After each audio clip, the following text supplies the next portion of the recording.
A day of my life as a bayot buang.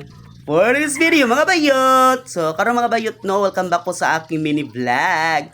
So karong adlaw kay mananumta. Kay hapit na biyang fiesta diri sa amua. So mga panglaki na puntaan ni Char.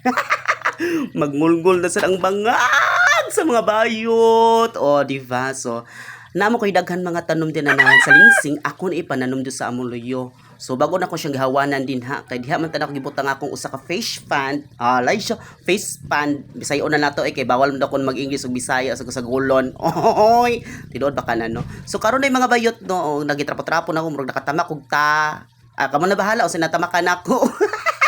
So karon mga bayot ako nga giputulong sa katanom di mga bayot kay ako na po siya tanom dito sa luyop o diha istapad na ko sa ko ang gi pangtuslok-tuslok din ha nga mga tanom para daghan og para daghan tan-awon o diba. So am telingaw diri sa balay kay mananom ta unsa day buhaton sa mga bayot di ay. So dapat mga bayot no kugihan no ba mga bayot tapulan sa manjod paghilom.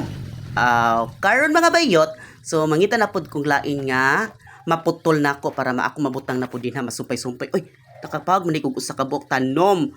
O ako na siya gipanitan ang iyang tumoy bayot ana man gina siya pagtanom bayot no. Panitan gina ang tumoy. Parindot tan-awon.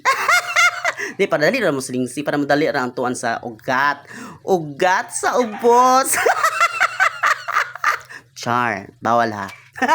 So karon mga bayot no, hapit na nako mahuman din ha kay murag nahurot na ginana ko pamutol ang ako mga tanom diha ay so ako na siya pamonito ng mga bato para limpyo po tan-ahon para dili sa gabal sa atong paglakaw kay mura prinsesa baya ta diri. Char.